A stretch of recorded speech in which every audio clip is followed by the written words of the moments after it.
So, because all that makes a difference to a dog, okay?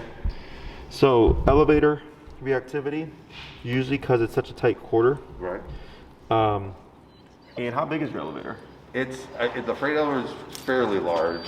I mean, for an elevator, it's not small, but Sure. it's still a closed down space. Gotcha. And I'm assuming that's where you see the dogs? Yes, because most places have like two different elevators, whatever. Correct. So we have two freight elevators, and those are the ones that are designated for animals. Gotcha. Okay, so we got that. And then on occasion, outside on a walk, you'll see the reactivity as well. Yep. Okay. And what's her number been? Her number has it's been higher. It's been 40, okay. 40 to 50. For the reactivity or for the obedience? For the reactivity. For the obedience, it's 30, 35. Okay, so what we're going to do is after today, we're going to cover recall. Okay. But what we're going to do is I'm going to have you raise her number for obedience to like 45. Okay. Okay, so there's a couple ways of addressing reactivity. The ideal way is that she's so concerned about the task at hand, which would be, walking my side, that we don't see reactivity. Okay, that's the easiest and usually most effective way of going about it. Otherwise, it's, holy crap, she's still being reactive. Now I need to put consequence, and you went from 30 to like 50 range, right? But she's still being reactive. So that's telling me, okay, well then 50 is not really working. So to give you an example, I have a case, her name is Malachite, she's on my YouTube. Very intense pity, okay, very intense reactivity. And we're doing all the low level stuff, right? And finally one day I was like, how's it going? She's like, So I'm like, all right, we're already on class 4 or 5. It shouldn't be like this. It should be much more straightforward. So we maxed it out 127. And we were here, and every little thing was 127. And then I didn't see her for 3 weeks because the schedules didn't line up, and I told her I wanted her to take 2 weeks just to like do that to make sure it was going to work correctly. And then I saw her yesterday, and man, night and day. Like the dog still a little bit, like in terms of like perking, but not like the blow up, because it used to be blow up, right? And she's like, yeah, she's like, it's been kind of like this now. I'm like, perfect. I'm like, now what we're gonna do is, even if she's just doing a little bit, 127.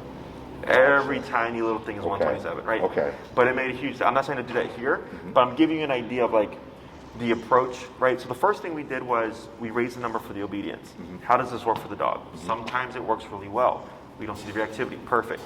Or it's like, we see the reactivity, if I know 50 didn't work, you're already at 45 for obedience. So if you see reactivity, it tells me, okay, well that's not gonna be the range anyways. I go to 75 or whatever to correct the reactivity. And I just keep bumping it, so eventually I find that dog's breaking point. So it's gonna be one or the other. So we'll just start off with raising the number to 45 for standard obedience. Any little infraction, 45, okay? And when you do the 45, I want you to watch and think to yourself, did that look impactful to her, right? Did she seem like, holy crap, I didn't like that, I'm gonna really think twice about what I do, okay?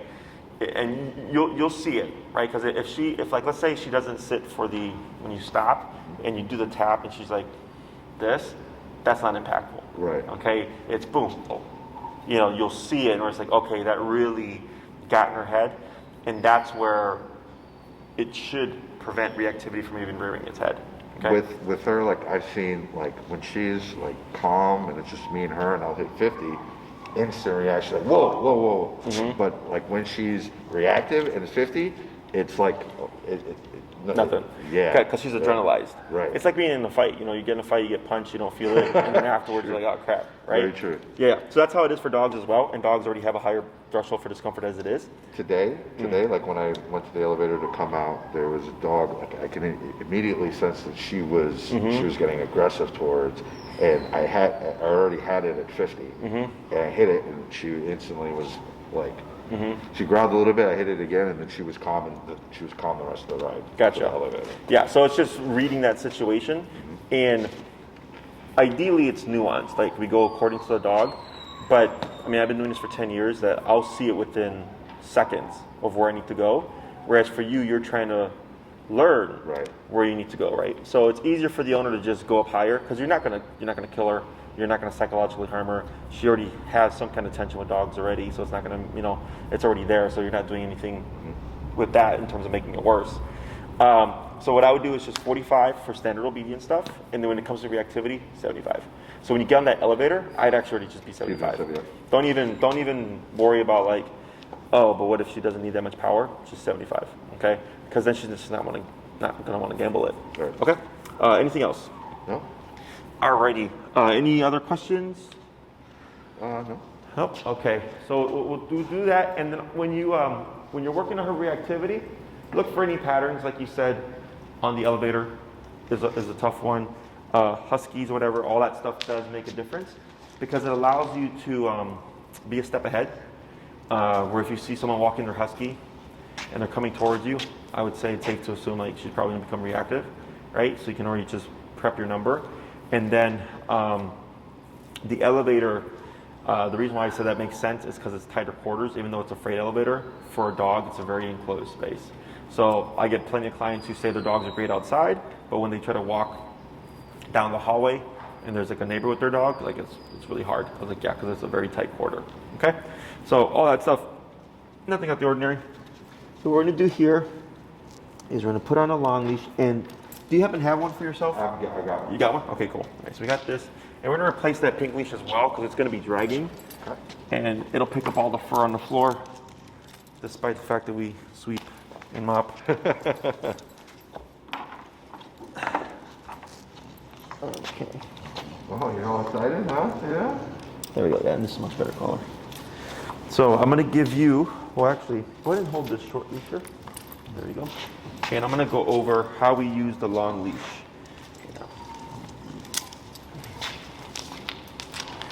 Have you ever used one of these before? I've not. Okay.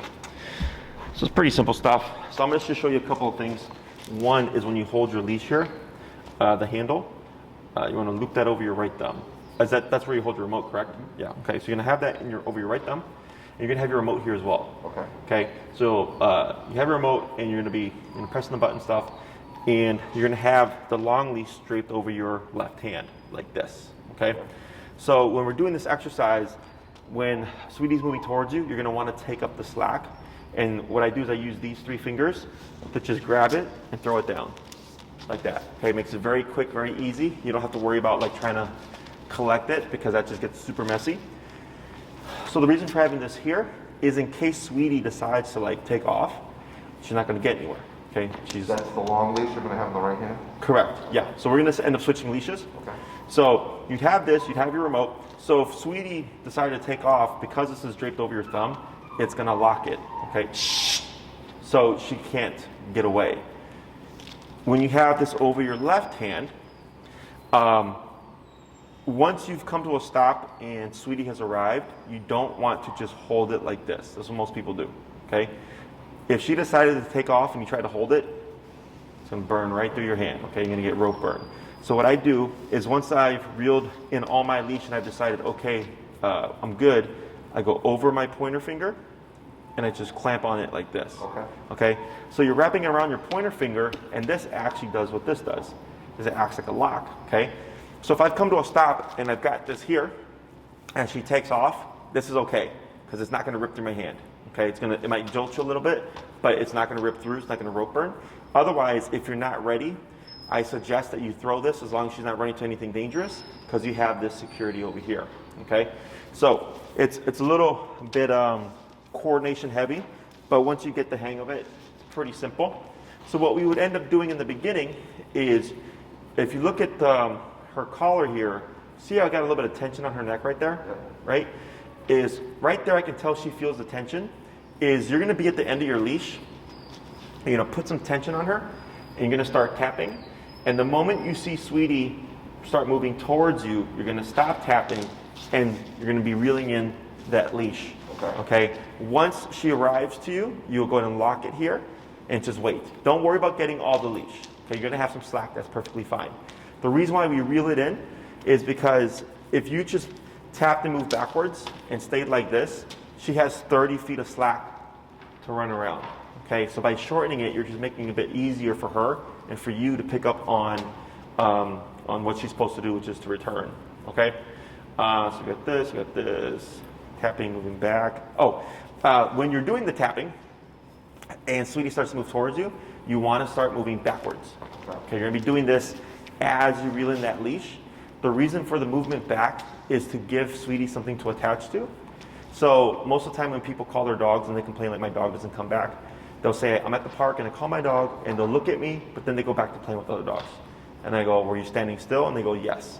And then they'll say, like, but when I try to walk out the dog park, the dog will follow me because they don't want to be left alone. Like, it's not that they don't want to be left alone, it's that now you're moving.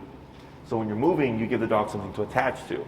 So once you've put the tension, you've tapped, we see Sweetie moving towards you, you're reeling in that leash, moving backwards. And then once she arrives, you just come to a stop, lock your leash, good girl, wait a moment, break, and then we restart, okay? So it's gonna be a lot to remember, don't worry about it, everybody always forgets stuff. So I'm gonna give you this now. I'm gonna take the short one here. Okay. So I can hold her for you. Okay, and then we're gonna go long ways. And I'm gonna have you go to move back that way. And go as far as you can. Right there, okay? So, what's that? Oh, putting your paw? Yeah. So go ahead and, here, put some tension on your leash, right? So can you feel that there? Yep. You see how she feels it? And what's your number currently? 45. Let's go ahead and go down to 35, because we're teaching something new. So whenever we teach something new, we go down low. You're gonna put some tension, and you're gonna tap, tap, tap, tap, tap, tap, tap, pull a little more, tap, tap, tap, tap, and start to move backwards, tap. Now pull in your leash. Yep, there you go. Go and hold right there, keep pulling.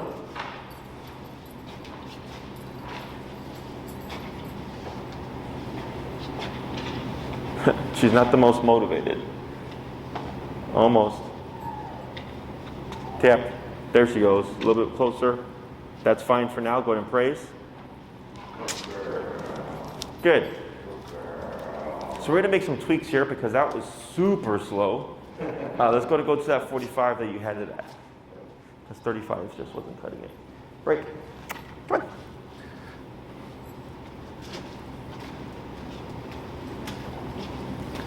Good girl.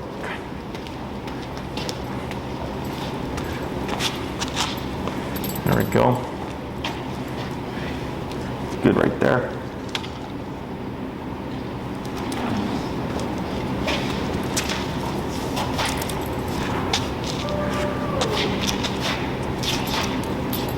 Tap, tap, tap, tap, tap. Yep, now reel in that leash. Good. Going to wait right there.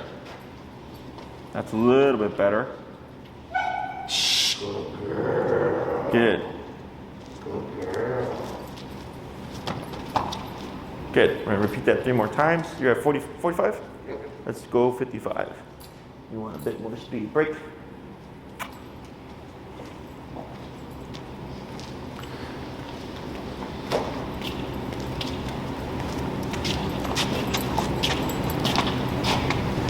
Okay. There you go. And tap, tap, tap. There you go. Wait right there.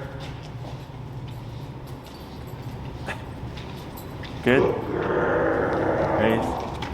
How many taps was that? Just 2. Just 2? Yep. All right. You're at 55? Yep. Let's go 65. Break.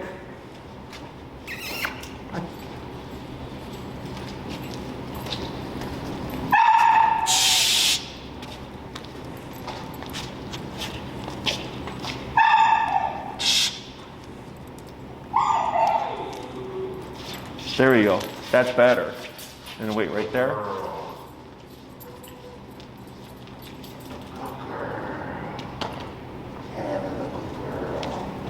Good. And break. We're going to keep that number. So you see how that was much more like, yeah, some speed to it.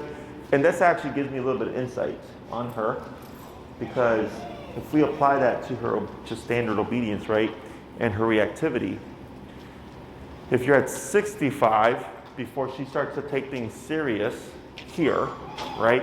What does that tell us about other stuff? That higher number should be more. Probably gonna be a higher number, right? Because I'm already going, man, 65, that was, like, we did everything else and it's just kind of trudging along.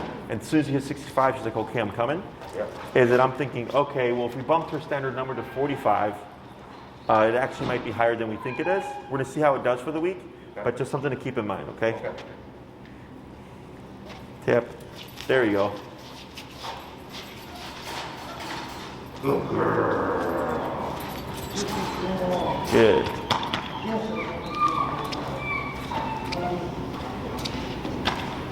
Good. So what we're going to do here is same process, except we're going to switch it up now. Break. Instead of pulling and tapping, you're going to tap first, 2 to 3 times. If she doesn't respond, then you're going to start reeling in that. Then you're going to start pulling on that leash. Okay.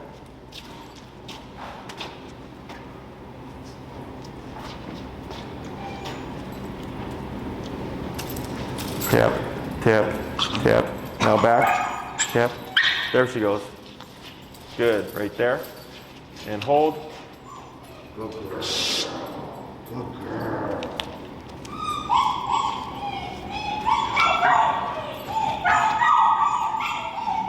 Good. Break. We'll do that 4 more times.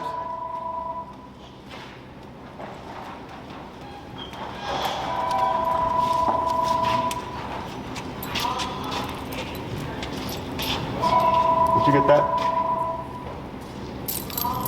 There she goes, and back. There we go.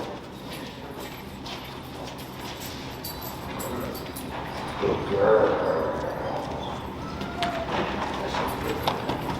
Good.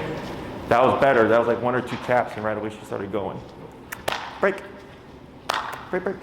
We did 3 more times. Break, break. Come on.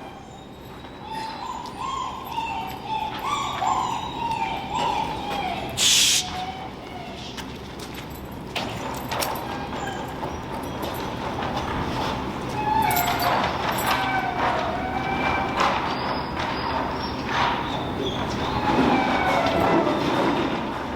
Yeah.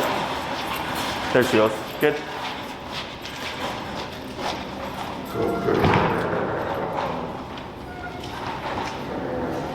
Good. Right. 2 more. Break. Break. Thank you. Break, break, break. Come on. Would you correct the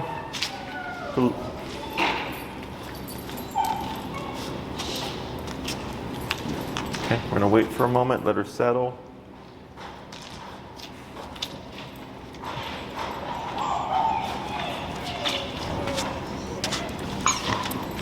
There. Good.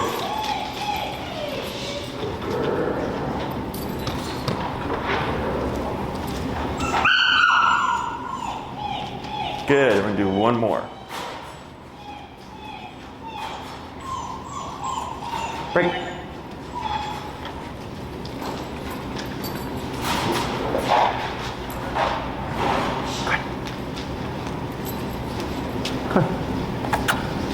Oh, got tight.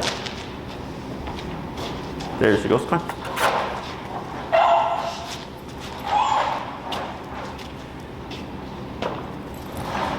Wait a moment.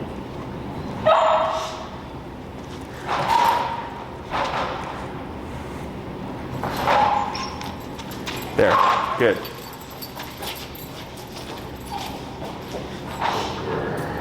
Good. Good. Gonna bring Sweetie over here. Gonna walk over.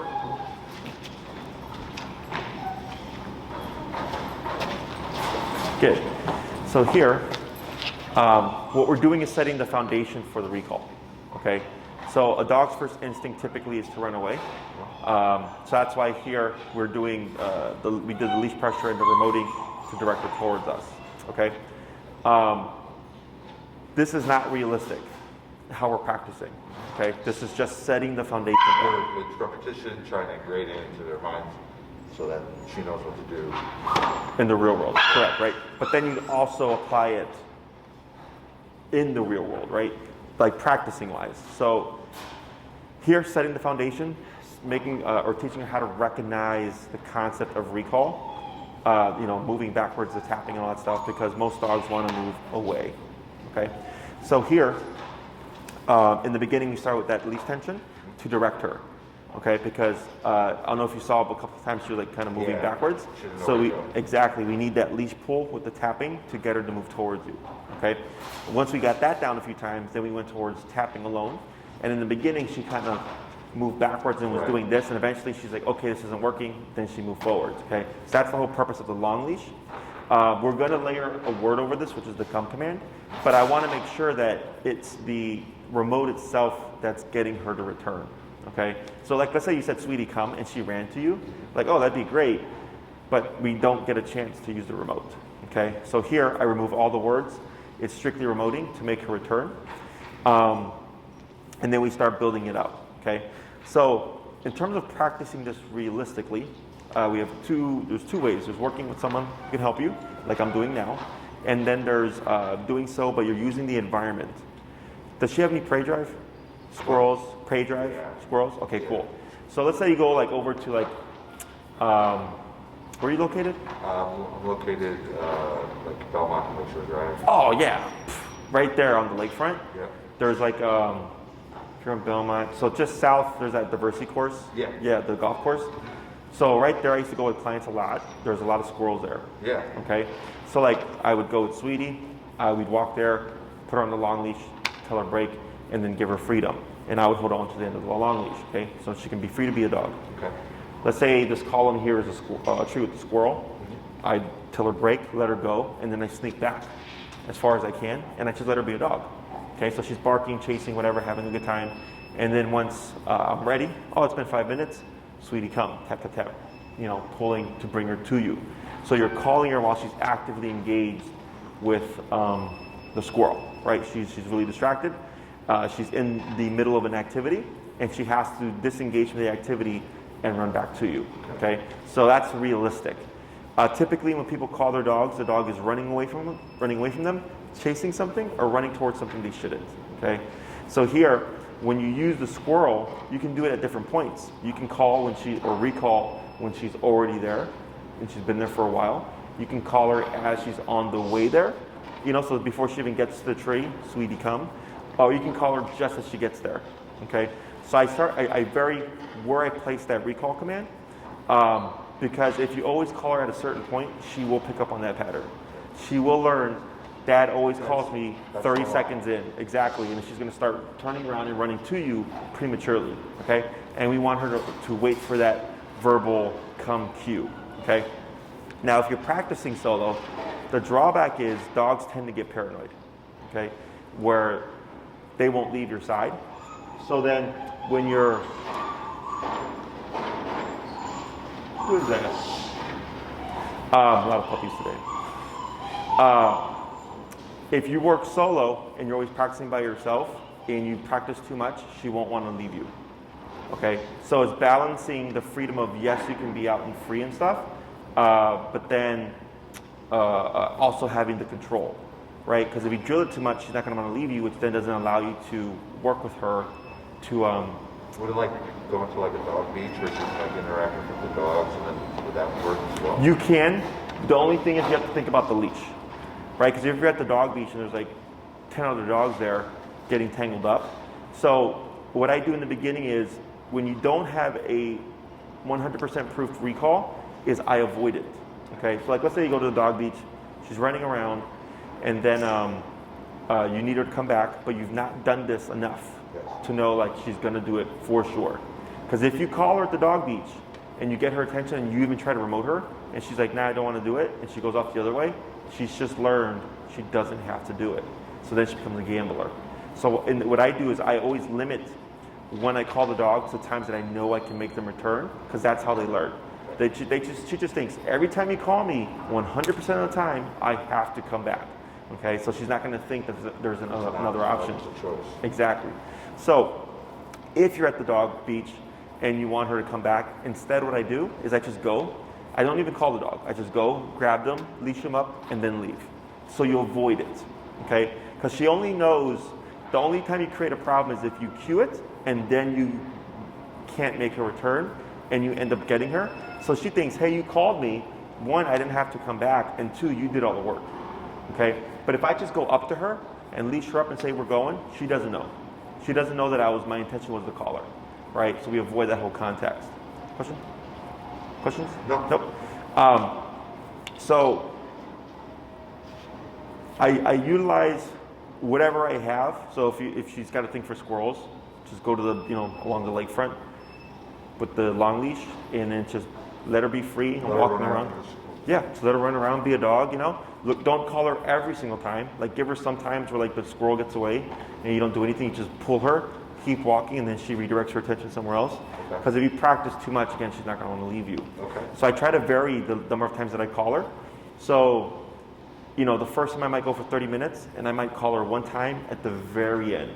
So she gets 30 minutes of just being loose on that long leash, and at the end I call her one time, okay? The next time I'm there for 30 minutes, I might call her 3 times, and then 1 time, and then 5 times, and then 5 times, and then 1 time, and then 2 times, right? I'm just randomizing how many times I call her within the 30-minute context so that she doesn't think, oh, we're gonna go here, and it's pointless because you just call me a million times, okay? So if you do go to the park and you notice like she's apprehensive and she doesn't want to leave your side, then you have to build comfort. So then I go to the park and you have to lay off the recall for a bit. I let her be free and I'm just walking with her, and it might be a few days because she's not going to want to leave you. And eventually she'll get curious and start to walk around, and then we want to be careful that just because she started to walk off doesn't mean it's time to do the recall again. Because if she's just getting over that, right, and then you call her back, you're going to make her more paranoid again, okay? So recall does tend to take people the longest to teach because it requires you to go somewhere to practice, okay? Plus you need the distractions, and then you also have to have the ability to practice repeatedly. You know, so some dogs that I have, when the owner says break, they just take off. Like, they don't care. So I'm like, that's actually, it's good in the sense that it gives you something very consistent that you can practice with. We're not worried about the dog getting too paranoid about leaving the owner. But in most cases, the dogs do. So then the owner has to like balance out the training with the comfort and the dog being like, okay, I can be loose. I just have to return when they call me. Okay? Questions about any of that? Nope. So what we're going to do here is we're going to do a couple more of what we just did, which is the tapping first, to get her to return, and then we're going to start using the word. Okay? I'll take Sweetie here. Come here, you.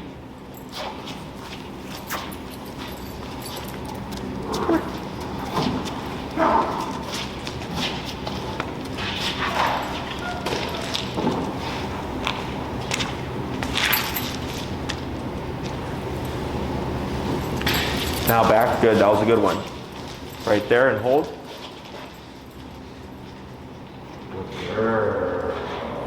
And then here, going to give a tap. Never mind. Now praise again. So when she comes to you, she should also put her butt down automatically, just like the heel. Okay?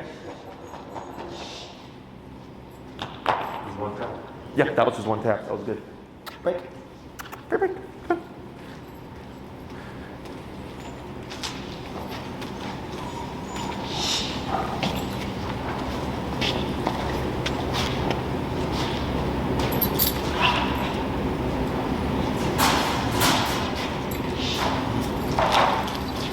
Back, good.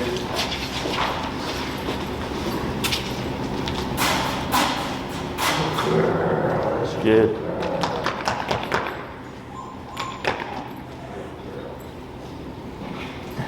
So now we're going to go to issue that word come. Break. So it's going to be come, then an immediate tap. Okay. Now when we do this, let's say you call her and she starts running towards you, you're still going to tap, okay? So every time you call Sweetie, come, always tap, even if she's running to you, and everything else stays the same.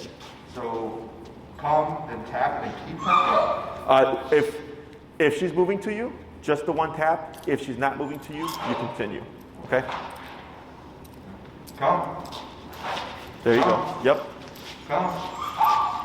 Good girl. Good girl. Good.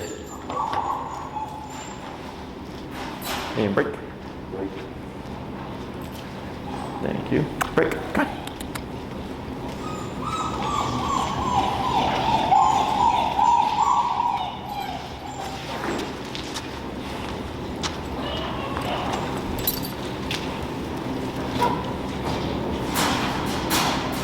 Come.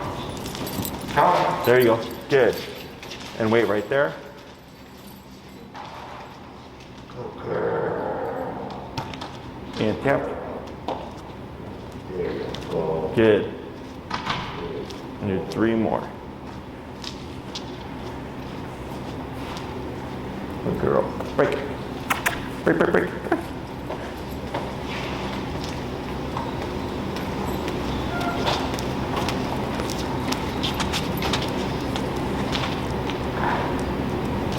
Come. Come. There she goes, good. And wait right there.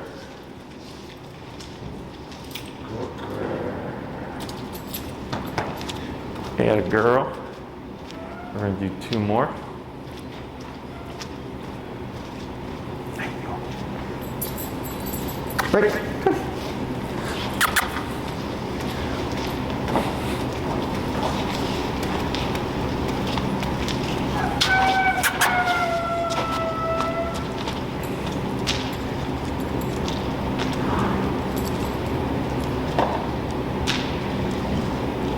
Come.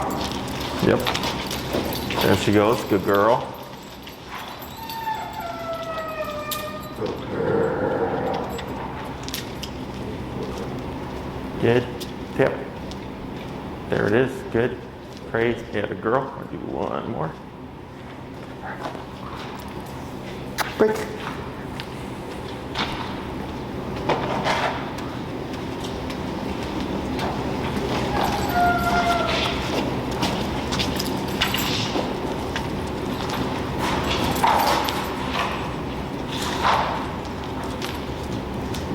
Come. Come. Good. And wait there. Good girl. Good.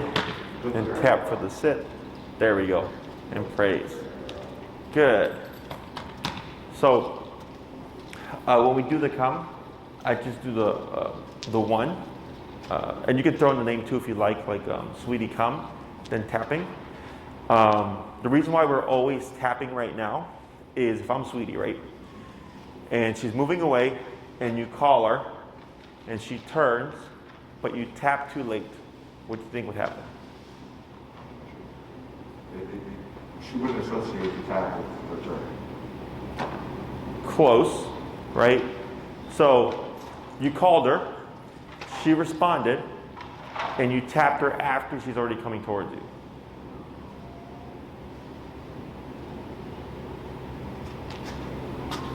Make her run away. Okay, because she's going to think that she did something wrong. Because you said something, she responded, and then the aversive kicked in. So a lot of dogs think this must be wrong, and they start to go off the opposite way. Oh, because they once they turned away and then they got hit, they think that's they shouldn't do that. Exactly. Okay, so in the beginning, when she was still and you were tapping, she wasn't doing anything. Until she started moving towards you, then the pressure went away. So here, a lot of dogs, they're already coming towards you, tap too late, uh-oh, I'm gonna go this way now, okay?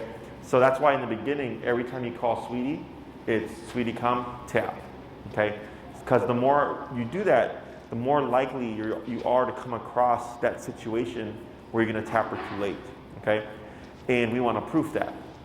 So if I call Sweetie and I tap her too late and she starts to run away, well now, because she's still on the long leash, she's not going to go anywhere, and I can keep tapping and use that leash pressure to direct her back towards me to clarify for her, tap never means run away.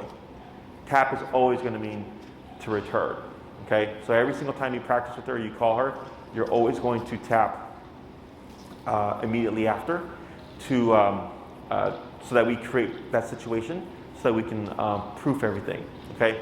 So when we're doing our training, we have the teaching phase or the training phase where we're teaching the dog the skill. And then we have what we call the proofing phase, which is where we force problems. Reinforcing. Yeah, reinforcing, and then also just making mistakes happen. There's another part to this that we'll cover next class. But essentially the first thing is always, every time we call a dog, I always tap because I want to make that situation of confusion happen so I can clarify for her, nope, you never run away from me, you're always going to need to return. Okay? Break. So we're going to do a couple more, and we're going to add something to this. And you see how she doesn't want to leave you now? It's because of all the recall. So this is why I was talking about earlier, that if you take her to the park and you let her go, try to let her go free, she may not want to leave you because of this. Because she's thinking every time I walk away from dad, see how she wants to run to you? I get tapped for it. Okay?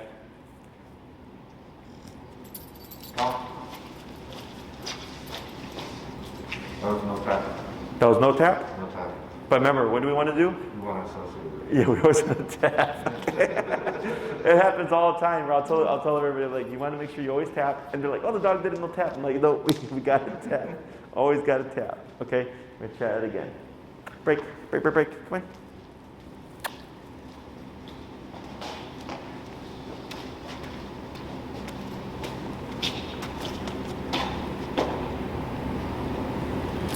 Come. There we go. Good.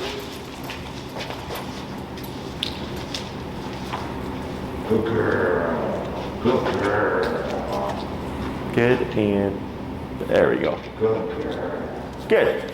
Now, when we do the recall, I don't care where the dog lands. I don't care if they're my left, right, front, back, or between my legs, whatever, but I just want them in my immediate space. Okay? So, within 1 to 2 feet of you. So if you called Sweetie, and let's say she landed over here, like to your right a bit, I wouldn't walk over and go, good girl. Okay? Because you did part of the work. Because what happens is, in the beginning, the dog will stop like a couple of feet away, and over time, they'll start coming back to you, and they'll slow down like they're gonna stop. And then they just take off again.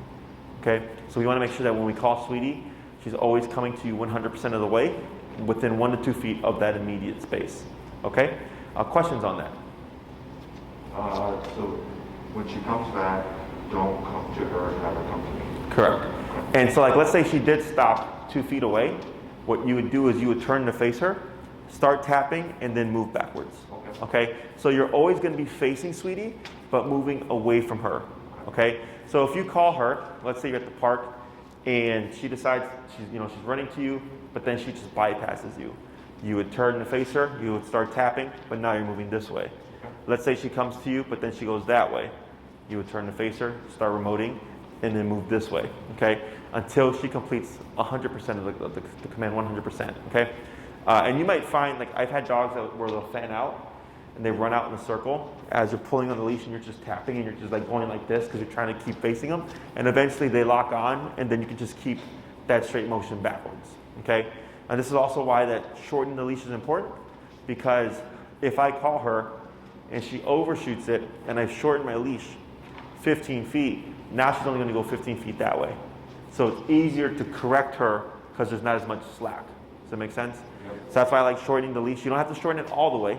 Just shorten it as she comes towards you, and then you lock it at whatever length it may be, because sometimes the dogs also will like prematurely run away or they'll take off. So then if she tries to take off, she only has 10 to 15 feet of slack. She doesn't have 30 feet, okay? So like if I call a dog away from a squirrel and they have really good prey drive, I'll call the dog back. Dog comes back, they're at my side, and I'll wait a little bit.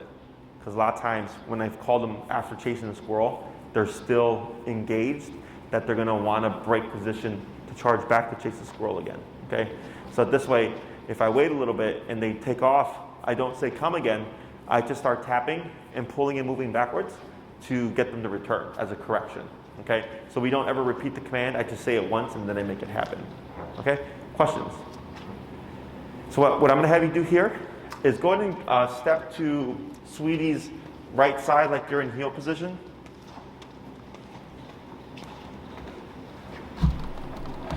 And go ahead, you're gonna move your leash to your, keep it in your right hand and just let the left hand go. And you're gonna step over it so that's behind you. Like that, perfect, okay? What you're gonna do here is you're gonna say the word heel, and then you're going to start walking. Go ahead, heel. Heel. Tap, tap, tap, tap, tap. All right, keep going, there she is. Tap. Okay, now get ready to slow turn. Good.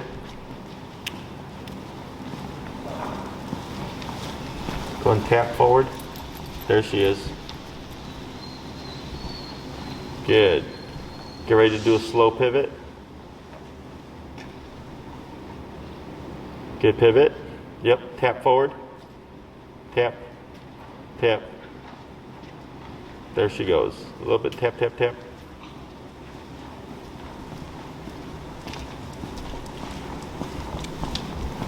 Good. And you're going to do a slow pivot. Good. Tap forward.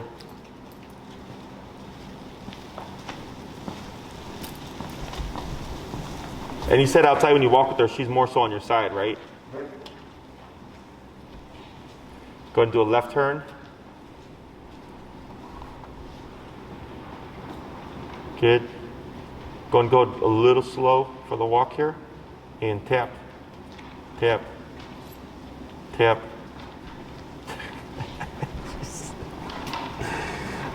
Every other dog like just runs ahead, and she just like mopes. Go to left turn again. She does not do this at home.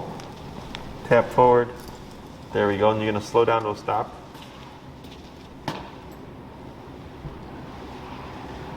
That's okay for now. Okay. So what you're gonna do here is go ahead and pick up that short leash. And you're gonna step so that you're on her side, like a heel. There you go. And you're gonna do the stay. And I'm gonna have you pivot out like you were doing last week. Stay. Stay.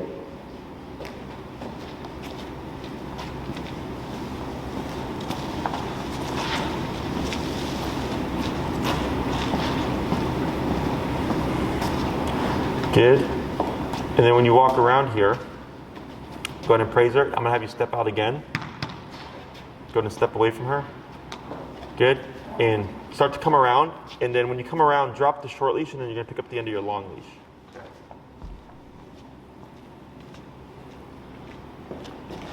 Good. So now you can get further away as you practice that stay position. Stay. Tap, tap. So now as walk towards me, tap, tap, tap, tap. And you're gonna walk back to this general spot here. That's good right there. Tap, hold right there. Wait a moment. Let her settle. Okay, so you're not gonna say anything here. You're just gonna lightly pull up on her leash here and tap, tap, tap. There we go. Good. Now drop your leash. You're gonna step away. Good. Okay. So if she breaks the position and goes tap, now walk with her again, back to general spot, tap, tap, tap, tap. Good, that's fine right there. Okay. You're gonna step away. Good. Is if she breaks the position considerably, I just start tapping and I walk towards where the spot was. Don't say heel or anything. You're just kind of leading her back, right? And then once you get to the spot, once she puts that butt down, I just step away. Okay, and I keep repeating that until eventually she learns that she should hold that position and that move.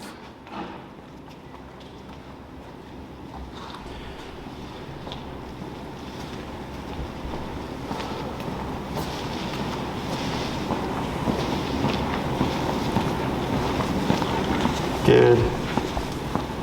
Going to go back to her side. Good girl. Good. Go ahead and tell her break. Right? And what I'm gonna have you do is we're gonna start blending these things, okay? So I'm gonna hold Sweetie, and then I'll have you go down to the end there. So you're gonna do a recall.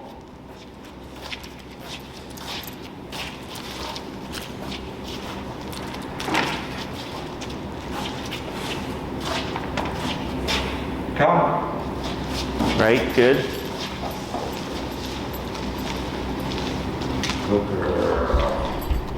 Good girl. Good, and then tap for the auto sit, good. And you're gonna let that slack go. And then you'll go to her, so she's on your left side for the heel. Good, and heel. Heel. Tap, tap, tap, tap. There she goes.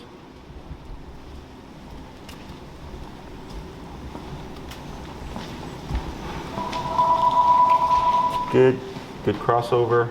Yep, good, good turn. Tap forward.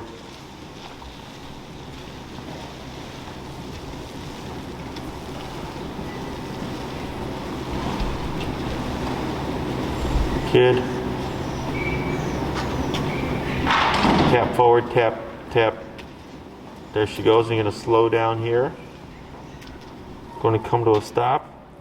Good. Then you're gonna issue that stay. Stay.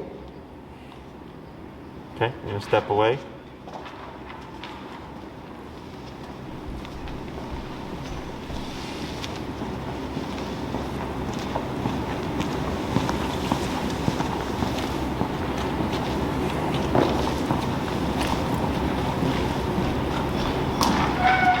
Good. Praise. Yep. Good. Now have you step out again and do one more walk around.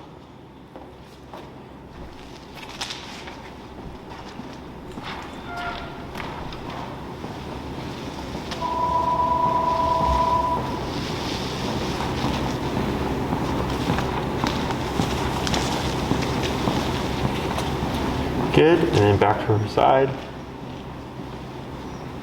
Good. And you're gonna put her into another heel.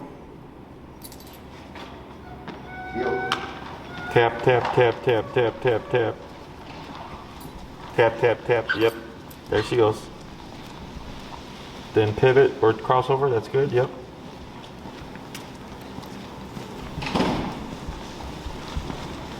Tap, tap, tap. Speed her up a bit. There she is. Oh, there she goes. Good.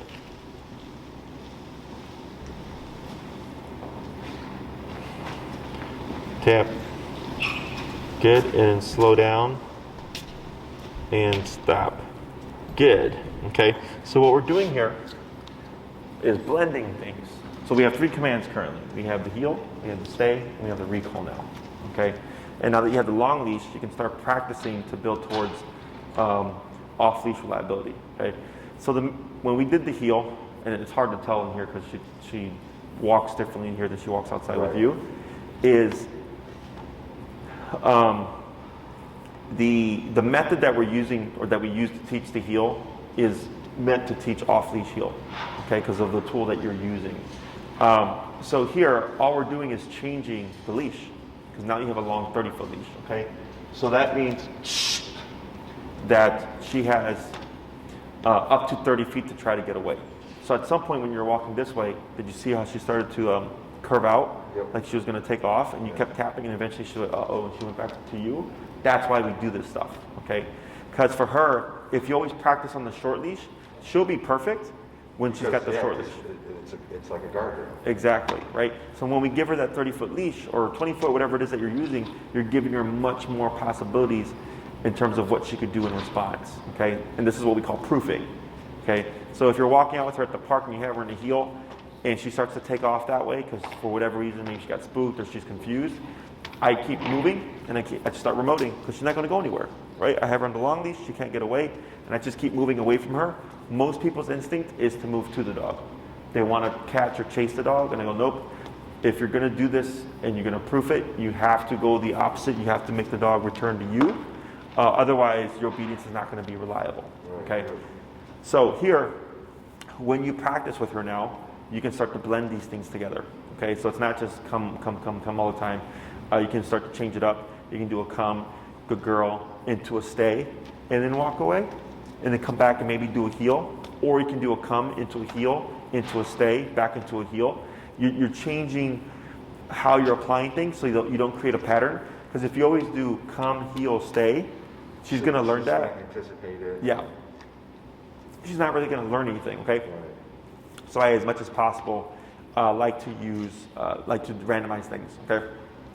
The other thing here is I don't suggest you practice come from stay, okay? Because a lot of people do that, where they'll put the dog in a stay, they'll walk away, sweetie, come. And the reason for that is you're going to create a problem. Do you know what that problem is? She's going to think that she has to stay first before she comes? Close. Is if you put her in a stay and you walk away, she knows you're going to call her, so she's going to just start preemptively running to you, okay? Because she's like, oh, every time you come to a stop, you turn, you call me, okay? So then by the time you turn around, your dog's already coming to you. So that creates a problem, okay? So stay is stay, don't move. And it's not that you can't do come from stay. You can. I have clients who have done it. It's just I want to prevent creating that problem because it's a pain in the butt to fix, okay? So if all you have is the option of practicing come from stay, what I suggest is when you put your dog in a stay, when you walk away, don't always call them the first time, because that's what everybody does, is you have to randomize it. Okay. So you might step away, then you walk around again, stop, look at her for a little bit. Stay means stay. You know, yeah, and then you come over here, and now you might do the recall, okay? But you moved around a bit, right? So you randomize when you actually apply the recall command, and you don't do it off the first one, because then she's going to pick up that pattern. She's definitely going to run towards you. Okay.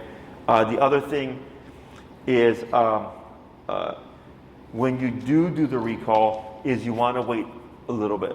So a lot of people, when they walk away and they turn for the dog, they start saying "come" right when they're turning. So the dog starts to anticipate those turns. So what I do is I come to a stop. I wait a few seconds. Sweetie, come. Then I do the recall.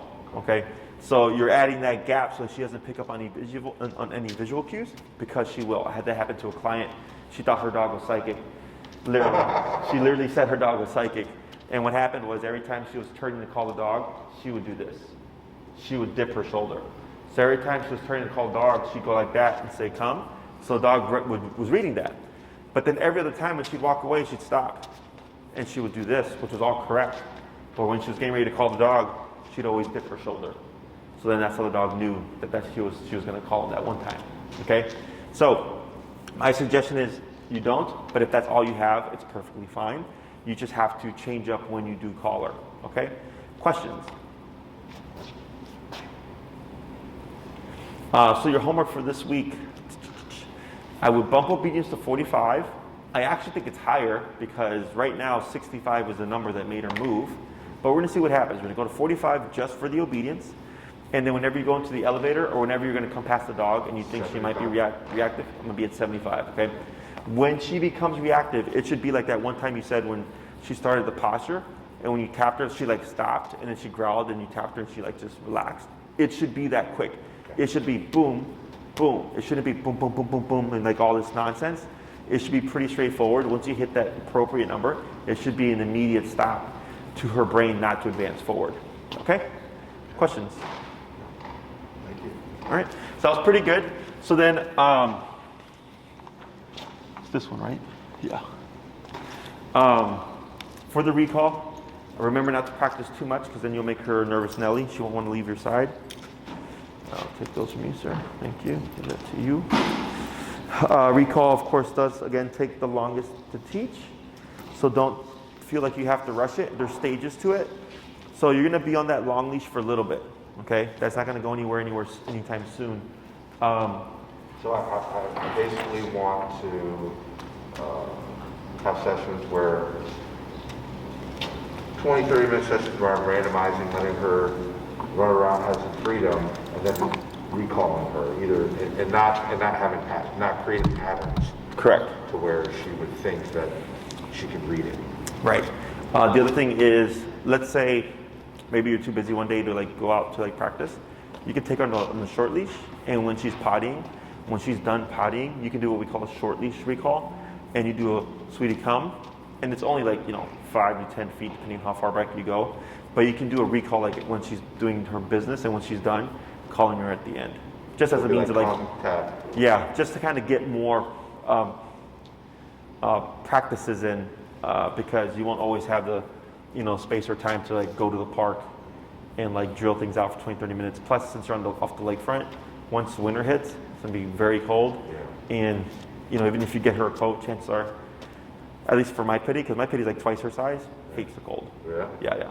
So she might be fine with, it depends on the dog, but if she's, practice in the garage. yeah, you can do that too. Remember, your obedience is only as good as the context that you practice in. So like she'll be great in the garage, right? But then come springtime, it just means you got to go back out, practice again. Unfortunately, if you don't use it, you lose it. That whole quote does apply here. It's not that she forgets it, but it's going to get sloppy. For sure. Okay. Thank you. Anything else? Alrighty. So we'll keep an eye on that reactivity.